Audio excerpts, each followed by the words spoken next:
तो पहले 3 साल it was like a painful. हमारे सिर्फ खर्चे चालू थे, इनकम कुछ थी नहीं, क्योंकि इस फार्मा मार्केट में हमें कोई पहचानता नहीं था और हम पे कोई विश्वास नहीं करता था। पढ़ाई में ज़्यादा मन कभी लगा नहीं, स्कूल से ज़्यादा मैं ऑफिस में रहता था। सो डेफिनेटली आप जिस भी काम में रहते हो, आपको कहीं ना कहीं नेचर आपको इशारा करता है कि इस प्रोडक्ट को आपको अगर वर्ल्ड क्लास करना है तो अपॉर्चुनिटीज़ बहुत दिखती हैं। अच्छा, इस सारे प्रोसेस में आप कोलकाता से पुणे क्यों शिफ्ट हुए?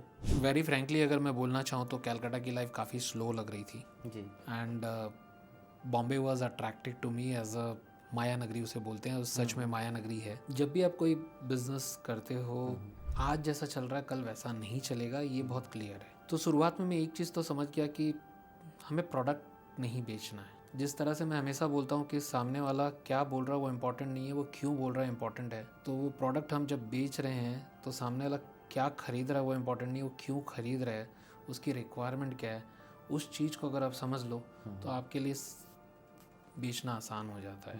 तो आप उनकी रिक्वायरमेंट के अनुसार चीज़ें डेवलप करते हैं, ठीक उनकी है। प्रॉब्लम सॉल्व करते हैं।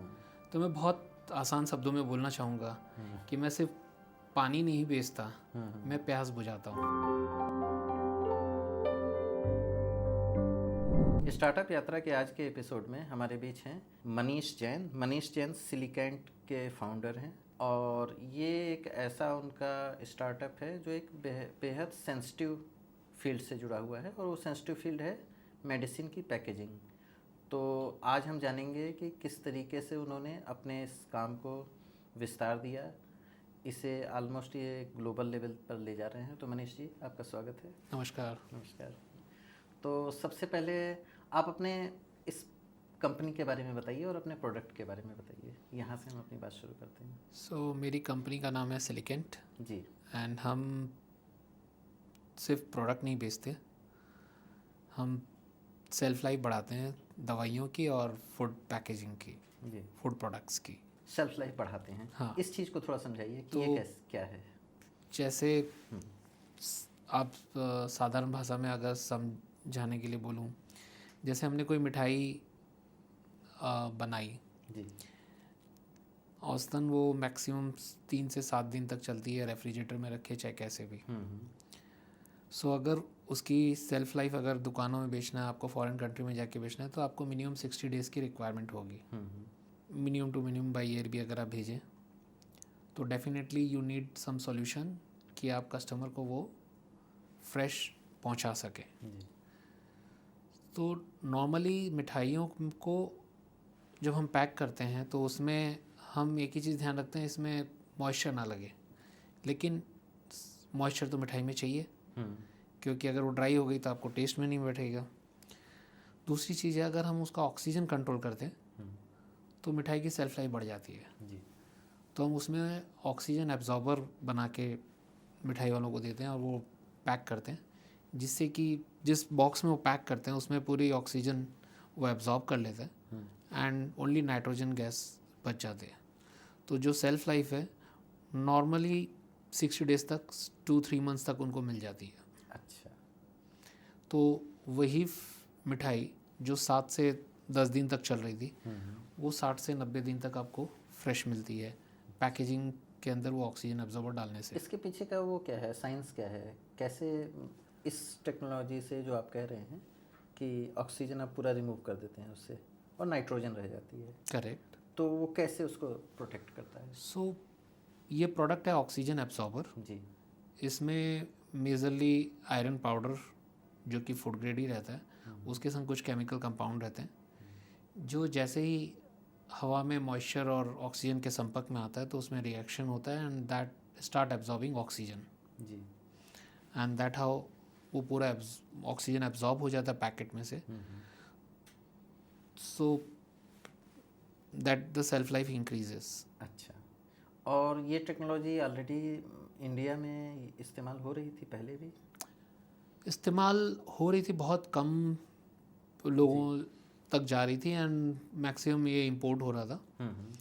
जब हम इस इंडस्ट्री में आए तो मैंने इस चीज़ को गैप एनालिसिस किया, तो फिर मैंने कुछ जापानीज़ कंपनी, कुछ विदेशी कंपनियों से इसका टेक्नोलॉजी के बारे में समझा, उनसे आदान प्रदान किया, and then I started manufacturing in India and I created a market.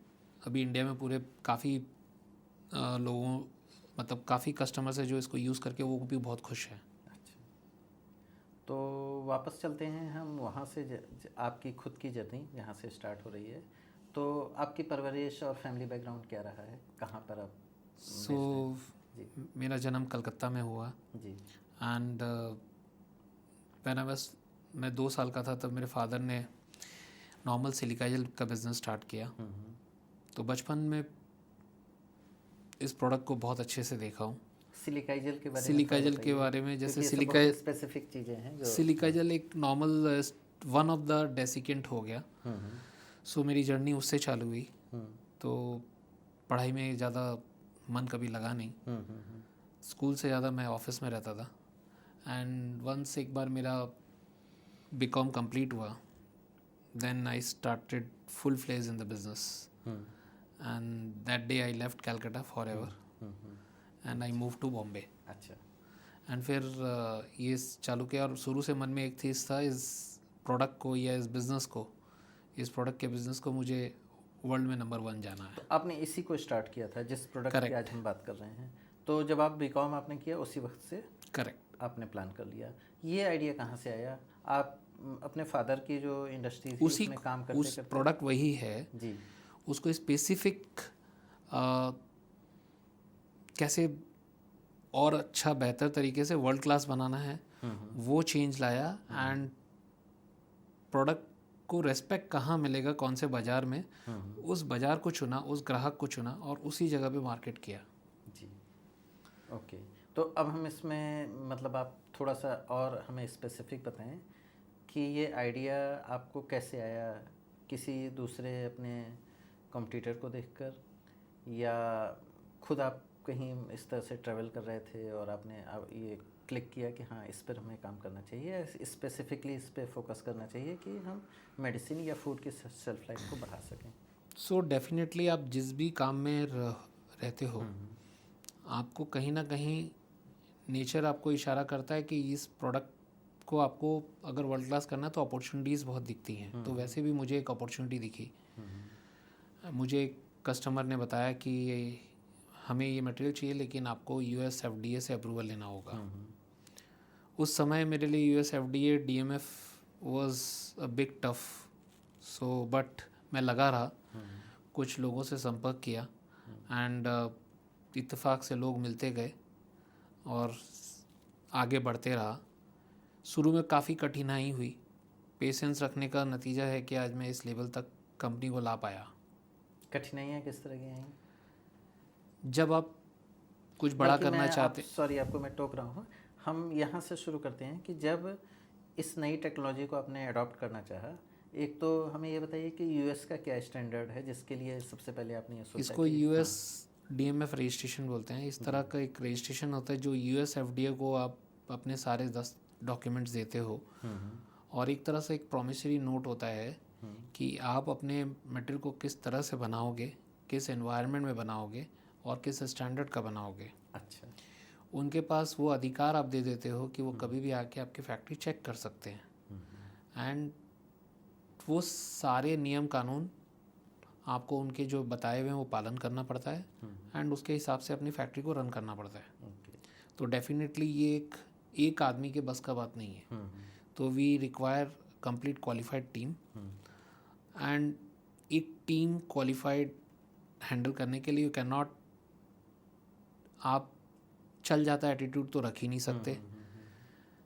तो उस दर्जे की टीम को बिना बिजनेस रखना इट्स अ नॉट आसान नहीं है। तो जब भी आप कोई बहुत बड़ा काम करना चाहते हो या बहुत बढ़िया काम करना चाहते हो तब कठिनाई इस तरह से आती है कि सफलताएं शुरुआत में नहीं मिलती। तो पहले 3 साल it was like a painful. हमारे सिर्फ खर्चे चालू थे, इनकम कुछ थी नहीं, क्योंकि इस फार्मा मार्केट में हमें कोई पहचानता नहीं था और हम पे कोई विश्वास नहीं करता था। जब तक आप पे कोई विश्वास ना करे, जो कि आज के बिज़नेस का सबसे बड़ा की फैक्टर है, ट्रस्ट, जब तक वो नहीं आए, और स्पेशली इन फार्मा में यूएस जो वो लोग अपनी दवाइयाँ एक्सपोर्ट कर रहे हैं उनके लिए भी बहुत बड़ा रिस्क था। धीरे धीरे हमारे सैंपल अप्रूव होते गए और हमने अपनी कंसिस्टेंसी और हिम्मत को नहीं खोया, और हमने जो भी किया पहले दिन से ही बेहतरीन करने की कोशिश की। उसकी ही रिजल्ट्स के कारण आज हम इस लेवल पे पहुँचे हैं। जी। तो जब आपने सबसे पहले मैन्युफैक्चरिंग यूनिट इस्टेब्लिश की या कैसे शुरुआत की? सबसे पहले तो डेफिनेटली मेरे को रॉ मटेरियल खोजना था, तो मैंने दुनिया घूमी। फिर कंसल्टेंट चाहिए था डॉक्यूमेंट्स बनाने के लिए, तो काफ़ी लोगों के संपर्क में आया। फिर डॉक्यूमेंट्स बनाए और उसके हिसाब से फैक्ट्रीज़ बनाई, एंड देन सिलसिला चालू हुआ। अच्छा, इस सारे प्रोसेस में आप कोलकाता से पुणे क्यों शिफ्ट हुए? पुणे हालांकि मैं पहले शिफ्ट हो चुका था। अच्छा। उस दौरान मैं ट्रेडिंग बिजनेस करता था, बट मुझे somehow वो ट्रेडिंग बिजनेस बंद करने की ठान ली थी मैंने, एंड इस बिज़नेस को चालू करना था मुझे। वेरी फ्रैंकली अगर मैं बोलना चाहूँ तो कलकत्ता की लाइफ काफ़ी स्लो लग रही थी जी। And Bombay was attracted to me as a Maya Nagari उसे बोलते हैं, सच में माया नगरी है। तो बीकॉम के लास्ट दिन मैंने अपने डैड को थैंक यू वेरी मच बोला, 10,000 रुपीज़ उनसे लिए और मैं बॉम्बे शिफ्ट हो गया। मन में यह था कि डेसिकेंट के बिज़नेस को, सिलिकल के बिज़नेस को वर्ल्ड लेवल में नंबर 1 करना है। करना कैसे मालूम नहीं था। बॉम्बे आने के बाद पैसे चाहिए हर चीज़ के लिए, तो स्टार्टिंग के लिए मैंने ट्रेडिंग बिज़नेस स्टार्ट किया। कुछ 2004 तक मैंने ट्रेडिंग बिज़नेस को कंटिन्यूस रखा। 2001 में मैंने पुणे शिफ्ट होने का डिसाइड किया, क्योंकि मुझे मैन्युफैक्चरिंग जो लैंड है एंड मैन्युफैक्चरिंग सेटअप लगाना था, Bombay is too much crowded. बिल्कुल। तो I do not have any lovely place and I do not likely place नहीं मिला। तो डिसाइड करके 2001 में मैं पुणे शिफ्ट हुआ, एंड दैन 2004 में मैंने एक पहले छोटा सा वेयर हाउस टाइप में चालू किया, and it was also kind of थोड़ा प्रोसेस करता था, दूसरे केमिकल्स भी, एंड ट्रेडिंग बिजनेस चल रहा था। 2011 आते आते डिसाइड किया नहीं, अब बाकी सब कुछ बंद, क्योंकि फोकस इंसान को चाहिए। अगर आप 10 जगह फोकस में रखता तो शायद सक्सेसफुल नहीं होता। तो मैंने एक चीज़ बहुत बढ़िया से डिसाइड कर लिया कि मुझे करना है तो यही करना है, इसके अलावा कुछ और ना करना। तो 2011 में मैंने सिलिकॉन स्टार्ट किया, एंड दैट्स इट। तो उसके बाद हर दिन सीखने को नया कुछ मिलता है, एंड दिल में एक ही चीज़ है कि जो भी मेरा कस्टमर है, जो भी मेरे मार्केट है, वो मुझसे खुश हो तो ही मैं खुश हो सकता हूँ। जी। तो अभी इंडिया में आपके कितने कस्टमर हैं और यूएस में कितने हैं? मुझे गिनती याद नहीं है, वेरी फ्रैंकली मोर देन 800 से 900 हैं, but most of them are from pharma market and food market and electronics also. So now तो अभी ये प्रैक्टिकली पॉसिबल भी नहीं होता कि हर एक कस्टमर के पास मैं खुद पहुंच सकता हूं, तो मेरी टीम है जो भी इस बात का भी पूरा ध्यान रखते हैं कि customer service is the first priority to for them. बिल्कुल बिल्कुल। जब आपने ये काम शुरू किया होगा तो एक चीज़ थी कि बिज़नेस को रन करना, जो आपके फादर का बिज़नेस था। Correct. वो एक तरीके से रन कर रहा था, आप उसके प्रोसेसेस को लर्न कर रहे होंगे जब भी आप स्कूल टाइम में या कॉलेज टाइम में उनका Correct. सपोर्ट कर रहे थे या उनके साथ थे। दूसरी चीज़ आती है कि जब आप एक उसी को अपग्रेड कर रहे हैं, एक इंटरनेशनल स्टैंडर्ड पे ले जा रहे हैं, और एक तरह से कह लीजिए एक इनोवेशन भी था पैकेजिंग इंडस्ट्री में कि आप एक उसको ज़्यादा सस्टेनेबल और ज़्यादा उसको शेल्फ लाइफ को इम्प्रूव करने में लगे हुए थे, ताकि वो यूएस और अदर कंट्रीज़ के स्टैंडर्ड के अनुरूप बन सके। ऐसे में टेक्नोलॉजी का रोल बहुत ज़्यादा हो जाता है। तो वो सारे लोग, वो टेक्नीशियंस, और आपका product up to the mark हो, मे बी इसकी फेल्योर भी तभी पता चलेगी जब आप उसमें कोई चीज़ पैक करेंगे और वो ख़राब नहीं होगी। ये सारी चीज़ें, इसको कैसे आपने देखा और समझा? सो जब भी आप कोई बिजनेस करते हो तो आज जैसा चल रहा है कल वैसा नहीं चलेगा, ये बहुत क्लियर है जी। आपकी लर्निंग, मतलब आप लर्न करने को हमेशा तैयार हों, मार्केट के डिमांड, चीज़ों को अंडरस्टैंड करें, तो शुरुआत में मैं एक चीज़ तो समझ गया कि हमें प्रोडक्ट नहीं बेचना है।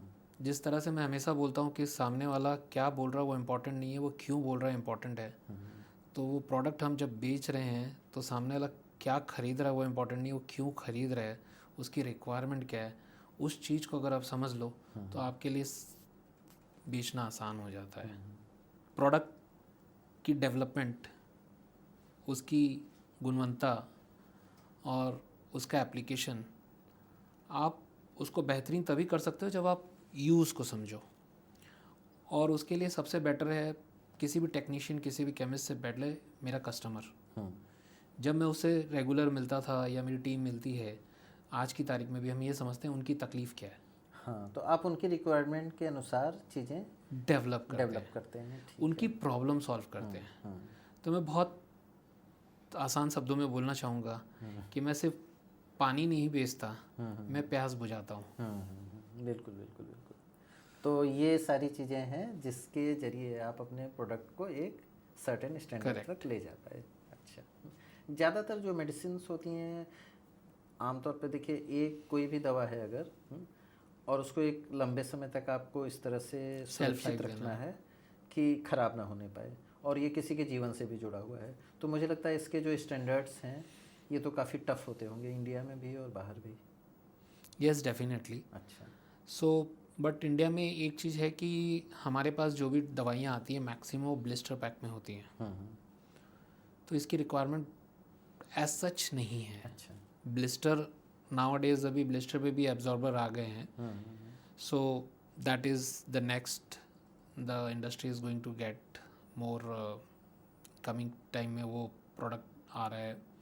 बट जो यूरोप एंड यूएस मार्केट है वहाँ पर बॉटल पैकिंग है। सो बॉटल कितनी भी बढ़िया क्वालिटी की आप ले लें, अंदर में हेड स्पेस रह जाता है। उसके अंदर में ऑक्सीजन एंड मॉइस्चर एंड दूसरी गैसेस रहती हैं। वो काफ़ी होती हैं किसी दवाई की इम्प्योरिटीज़ को बढ़ाने के लिए। सो उनकी जो सेल्फ लाइफ है उसको बढ़ाने के लिए डेफिनेटली आपको कुछ प्रोडक्ट यूज़ करना है।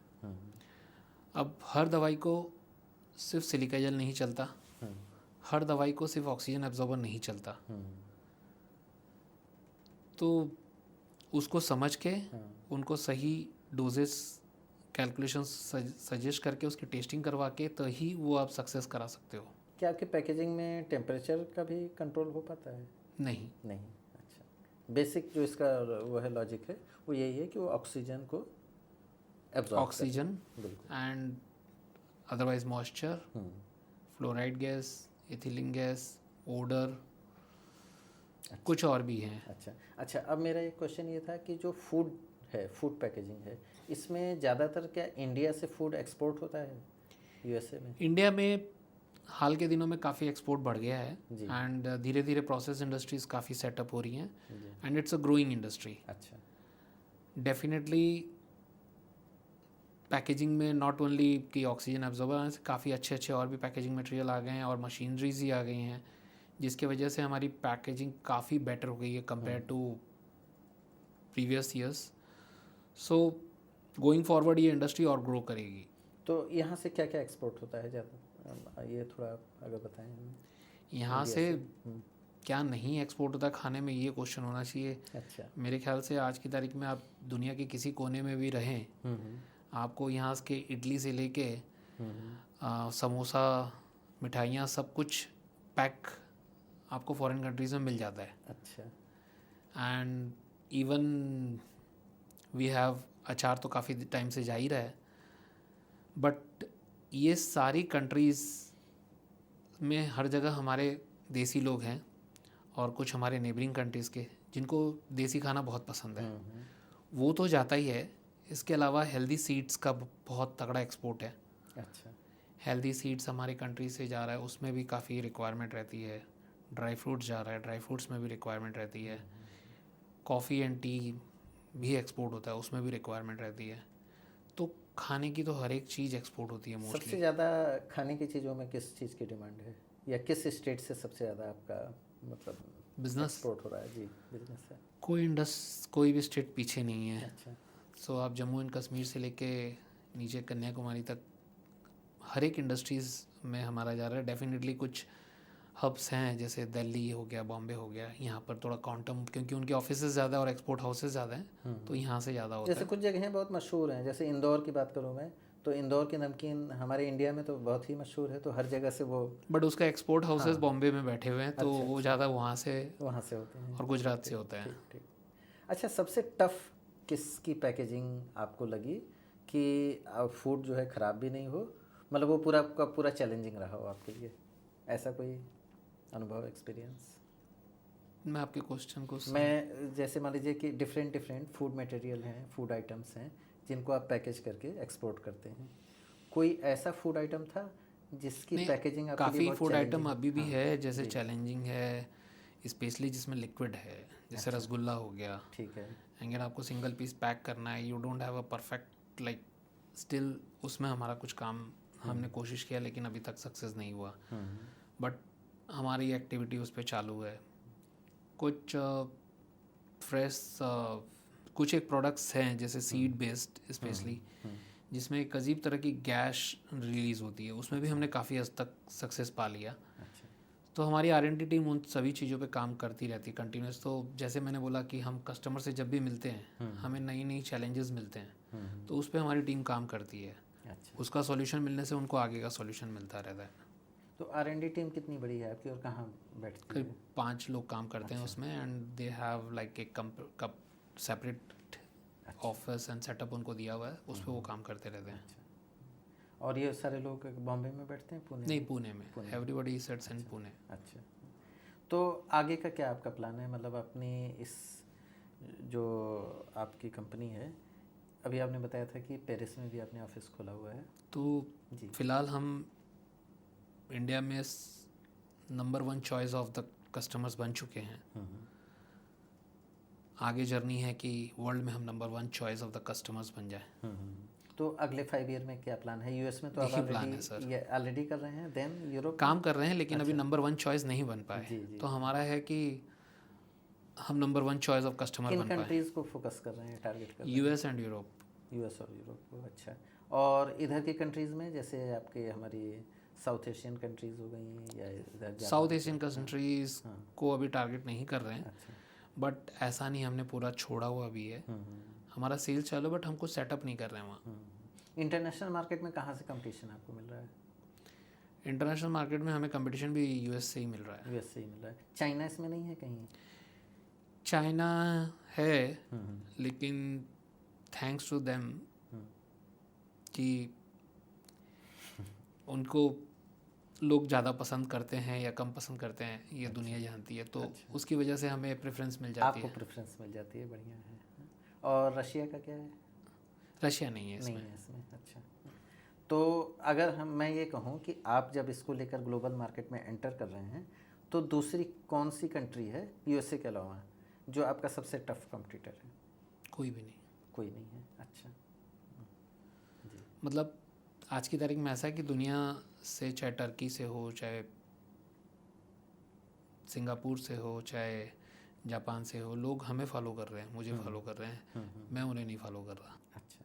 तो ये तो एक बड़ी बात है कि हम अगर मैन्युफैक्चरिंग में, क्योंकि सबसे बड़ा चैलेंज यही था कि हम अभी सर्विस सेक्टर में तो काफ़ी आगे थे पिछले काफ़ी सालों से, 15-20 सालों से, लेकिन बार बार ये बात हो रही थी, मेक इन इंडिया की भी जब बात हो रही थी कि मैन्युफैक्चरिंग में हमें अब धीरे धीरे ग्रो करना चाहिए, जैसे कि चाइना ने अब एक टाइम में किया। हमारे पास इतनी बड़ी पॉपुलेशन है, लैंड है, इंफ्रास्ट्रक्चर भी धीरे धीरे बिल्ड हो रहा है। क्या चैलेंजेस आपको लगता है एक इंडियन बिजनेस ओनर होने के नाते, जो आपको लगता है कि अदर कंट्रीज़ में या यूएस से या डेवलप कंट्रीज़ में लोग नहीं फेस करते, बिजनेस ओनर नहीं फेस करते?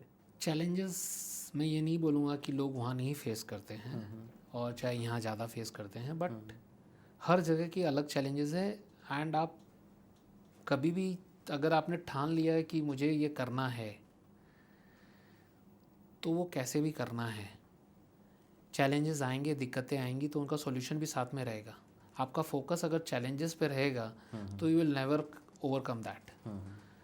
आज हमारे यहाँ लैंड की कमी है, मतलब ऐसे तो लैंड बहुत अवेलेबल है, आपको क्यों शहर में ही रहना है? थोड़ा सा बैक चाहिए, गांव देहात में अपनी फैक्ट्री लगाइए, काफ़ी लैंड आपको मिलेगी। थोड़ा समाज का भला कीजिए, थोड़ा अपना भला अपने आप होगा। तो when you start giving to others, to the society, society give backs to you. तो मेरा हमेशा ये फोकस है कि जो पॉसिबल है उस पर अपना 100% लगाओ, you will get the success. So I never focus या उसका टेंशन नहीं लेता हूँ कि ये दिक्कत आ गई, वो दिक्कत आ गई। It's a part of journey. फिर भी अगर आपको अपनी डिमांड रखनी हो, मान लीजिए कि कल को किसी एक फोरम में आप बैठते हैं और गवर्नमेंट खुद आपसे कहना चाहे कि आप बताइए क्या क्या दिक्कतें हैं, तो किन कुछ दिक्कतों को आप सामने रखना चाहेंगे? किन चीज़ों को ज़्यादा सरल बनाया जाए, बेहतर बनाया जाए? आई थिंक गवर्नमेंट ऑलरेडी उस पर काम कर रही है काफ़ी, थोड़ा सा उसमें तेज़ी लाना चाहिए। एंड जैसे वर्ल्ड मॉडर्नाइजेशन की तरफ बढ़ रहा है, हमें भी इवन ऑफिसर्स को भी थोड़े मॉडर्न स्टेप्स लेने चाहिए। हम मैन्युफैक्चरिंग जो भी हम मैन्युफैक्चरिंग एंटरप्रेन्योर्स हैं, हम चाइना से बहुत कुछ सीखते हैं, सिंगापुर से सीखते हैं, वर्ल्ड से। मैं ये नहीं करता हूँ कि हमेशा कॉपी पेस्ट करो, बट उससे भी बेहतर हम क्या कर सकते हैं उस पर फोकस करके हमें कुछ एक जगह पे हमें सुधार की गति को थोड़ा बढ़ाना पड़ेगा। जैसे कि आज इसी प्रोडक्ट की बात है, इस प्रोडक्ट का कानून अभी तक इंडिया में नहीं है। अच्छा। यूएस एफडीए अप्रूवल है, बट इंडियन एफडीए का कुछ इस पे कानून नहीं है। ठीक बात। हमने करीब 2-3 बार कोशिश भी की, बट हर बार यही जवाब मिलता है कि सॉरी, इसके लिए हमारे कानून नहीं है। तो ना तो हम आपको पास कर सकते हैं, ना फेल कर सकते हैं। तो पैकेजिंग को लेके कोई स्टैंडर्ड पैकेजिंग के लिए है, बट ये एक्टिव पैकेजिंग के लिए नहीं है। एक्टिव पैकेजिंग के लिए नहीं। अब क्या होता है, जब कानून नहीं है, दिखने में तो साधारण पैकेट है, छोटा सैचेट है, अब उसके अंदर किस गुणवत्ता का मटेरियल है ये तो किसी को नहीं मालूम। तब अगर वो ख़राब हो चुका है या किसी कंपनी ने उसको ख़राब मटेरियल डाल के भेज दिया कस्टमर्स को, और उसने सस्ते के चक्कर में ले लिया और उसने अपने सामान के संग पैक करके मार्केट को भेज दिया, तो it can be a disaster also. बिल्कुल। तो कानून होने की रिक्वायरमेंट है। तो I have tried and still the try is going on. Hopefully जल्दी एफएसएसआई इस पे कुछ कानून लेके आए। और एक सवाल मेरा ये था कि आपको चूँकि एक तरह से थर्ड पार्टी के साथ, मतलब आपको एक साथ कई क्लाइंट्स के बीच में एक पार्टी आप भी होते हैं। फॉर एग्जांपल कोई फूड क्रिएट कर रहा है, कोई उसे एक्सपोर्ट कर रहा है, आपने उसके लिए पैकेजिंग सॉल्यूशन बिल्ड किया, जो मैं समझ पा रहा हूँ एक लेवल की भाषा में। मैन्युफैक्चरिंग ही मोस्टली पैकेजिंग करते हैं। हाँ, वही करते हैं। तो उन्होंने आपसे मटेरियल, मतलब आपका सॉल्यूशन लिया, पैकेजिंग सॉल्यूशन लिया, और वो फिर कहीं और जा रहा है। इस सब के बीच अगर कोई गड़बड़ होती है, यानी कि उस फूड की क्वालिटी में कोई प्रॉब्लम होती है, तो किस हद तक रिस्पॉन्सिबिलिटी आपको ओन करनी पड़ती है? हमारी रिस्पॉन्सिबिलिटी हमारे प्रोडक्ट तक है जी। हमारी प्रोडक्ट, मेरा जो प्रोडक्ट है वो सही गुणवत्ता का है और वो सही काम कर रहा है, उसकी गारंटी या उसकी रिस्पॉन्सिबिलिटी हमारी रहती है। मैं एक एग्जांपल के तौर पे दे रहा हूँ कि आप सपोज़ आपको कोई बीमारी हो गई, आपने कोई दवाई ली, अब वो दवाई लेने से आपकी बीमारी अगर ठीक नहीं हुई पूरी तरह से, तो क्या दवाई की कंपनी उसकी जिम्मेदारी होगी? अगर वो दवाई इम्प्योर है तब उसकी जिम्मेदारी होगी। करेक्ट। ठीक बात है। उसी तरह से हमारा प्रोडक्ट है कि आपने यूज़ तो किया, लेकिन खाली उसको यूज़ करने से नहीं, उसके बाकी चीज़ें वहाँ पर एक्सीडेंटल इफ़ेक्ट्स क्या हो सकते क्या नहीं, उन सब का ध्यान आपको रखना पड़ेगा, तभी आपको एंड रिजल्ट्स मिलेगा। और हम चांसेस कम करते हैं, 100% गारंटी नहीं दे सकते। मसलन आपने कुछ मिठाई पैक की, उसमें ऑक्सीजन एब्जॉर्बर भी डाला जी, और बहुत माइन्यूट उसमें एयर लीकेज रह गया। हम ऑक्सीजन एब्जॉर्ब करते रहेगा, लेकिन साइड से ऑक्सीजन तो आते रहेगा। ये आपने ऐसा पैकेजिंग मटेरियल यूज़ किया जिसमें ऑक्सीजन ट्रांसमिशन वैल्यू है ही नहीं, बहुत ज़्यादा है, सॉरी, तो ऑक्सीजन तो घुसते रहेगा। 48 घंटे तक उसने ऑक्सीजन एब्जॉर्ब तो कर लिया, लेकिन 3 महीने के अंदर ऑक्सीजन बाहर से जो आया वो एक्स्ट्रा आ गया, तो मिठाई ख़राब हो सकती है। तब मोस्टली हम जब भी कस्टमर्स को मटेरियल देते हैं तो हम सिर्फ मटेरियल नहीं देते। हमारा पहला शर्त है कि आप हमारा मटेरियल लो, आप 60 डेज़ या 90 डेज़ यूज़ करो, आप अगर सही रिज़ल्ट आ रहे हैं तब आगे ख़रीदो, उसके पहले हम बेचते भी नहीं। कस्टमर तब खुश होता है एंड ये यूज़ करते हैं। ऐसा नहीं कि बीच बीच में प्रॉब्लम उनको आती है, तब समझा जाता है कि क्या कारण से आया, तो उसका फिर आगे सॉल्यूशन देखा जाता है। अच्छा, तो मुझे एक सवाल और था मेरा कि अभी जिस लेवल पे आप पैकेजिंग कर रहे हैं और सारी चीज़ें, क्या इसका कोई फ्यूचरिस्टिक भी आपके कॉन्सेप्ट्स आ गए हैं कि जिसमें इसकी शेल्फ लाइफ को और बढ़ाया जा सकता है, या कुछ नई चीज़ें भी आ रही हैं? डेफिनेटली आ रही हैं। तो अगर उसके बारे R&D में आप कुछ टीम बताना चाहिए। उसी पे काम कर रही है जी। एंड जब तक वो सक्सेस नहीं होता मैं बताना नहीं चाहूँगा ऑन एयर, हाँ। बट यही है, हम कस्टमर की मुश्किलों को सुनते हैं, उनकी तकलीफ़ों को समझते हैं, उसका ही समाधान खोजते हैं। तो मतलब ये आप कुछ संकेत दे सकते हैं कि मतलब आने वाले समय में क्या चीज़ें ऐसी होंगी जो हो सकता है कि मतलब इस चीज़ को और बेहतर बनाएंगी? तो डेफिनेटली हमारा विज़न और मिशन एक ही है कि मतलब कौन सा पेन सेल्फ लाइफ ही बढ़ाना है। अच्छा, सेल्फ लाइफ बढ़ाना है, तो बिल्कुल। हमारा पूरा फोकस उसी पे है, इसके अलावा कुछ और ना है फ़िलहाल। तो सेल्फ लाइफ बढ़ाने के लिए उनकी ज़िंदगी और आसान, उनका प्रोडक्शन लाइन को कैसे और आसान किया जाए, उनके रिजल्ट्स, उनके एंड कस्टमर कैसे खुश रहें, उसी पे हमारा फोकस है। ठीक है। कुछ पॉइंट्स में आप ये बताइए कि जो लोग मैन्युफैक्चरिंग सेक्टर में हैं और ख़ास तौर से कुछ इनोवेटिव प्रोडक्ट्स या इस तरह का काम कर रहे हैं, उनके लिए, या ख़ास तौर से एक्सपोर्ट के लिए काम कर रहे हैं, अगर उनके लिए आपके अगर कुछ सजेशन हो या कोई सुझाव हो? 2-3 सजेशन है सर। पहला कि शुरुआत में तकलीफ़ ज़रूर होती है, लेकिन जिस टाइप का भी आप सेटअप डालो, it should be world class. और आज की तारीख में आप हमेशा ये देखो कि आप बेस्ट इन क्वालिटी कस्टमर को कैसे दे सकते हो। कस्टमर जब भी आपकी फैक्ट्री देखे, उसके मुंह से ये ज़रूर निकलना चाहिए कि मज़ा आ गया, तब तो आप सक्सेस होगे, वरना इस भीड़ में खो जाओगे। तकलीफ़ ज़रूर होगी स्टार्टिंग में, जो मैं खुद भुगत चुका हूँ, but end of the day you will be happy very much. बिल्कुल। अच्छा, एक लास्ट क्वेश्चन मेरा ये है, सस्टेनेबिलिटी पर और एनवायरनमेंट फ्रेंडली होने पर बहुत ज़्यादा जोर है, तो ग्लोबली भी इसका कुछ होता है, कुछ आपको स्टैंडर्ड्स का फॉलो करने पड़ते हैं, पालन करना पड़ता है? इको आईडीज जी, रजिस्ट्रेशन है हमारी कंपनी का, एंड आई एम प्राउड कि मेरी कंपनी को ब्रॉन्ज मेडल है उसमें। एंड हमने हर साल की एक्टिविटी उसमें प्रोग्रेस की रखाई हुई है।